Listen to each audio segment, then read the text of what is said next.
శరన్నవరాత్రి ఉత్సవాలలో మొదటి రోజు దుర్గమ్మ బాలా త్రిపుర సుందరిగా దర్శనమిస్తుంది. త్రిపురుని భార్య త్రిపుర సుందరీదేవి అంటే ఈశ్వరుని భార్య అయిన గౌరీదేవి అని అర్థం. మనస్సు, బుద్ధి, చిత్తం, అహంకారం త్రిపుర సుందరీదేవి ఆధీనంలో ఉంటాయి. అభయహస్త ముద్రతో అక్షమాల ధరించిన ఈమెను ఆరాధిస్తే మనోవికారాలు తొలగిపోయి సంతోషం కలుగుతుంది. త్రిపుర సుందరీదేవి శ్రీచక్రంలోని త్రిపురాత్రయంలో మొదటి దేవత. షోడశ విద్యకు ఈమె అధిష్టాన దేవత. కాబట్టి ఉపాసకులు త్రిపుర సుందరీదేవి అనుగ్రహం కోసం బాలార్చన చేస్తారు. సత్సంతానాన్ని అనుగ్రహించే దేవతగా త్రిపుర సుందరీదేవి భక్తుల పూజలను అందుకుంటోంది.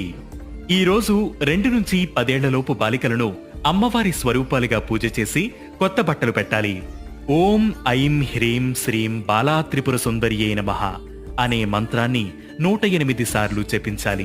అమ్మవారికి పొంగని నివేదన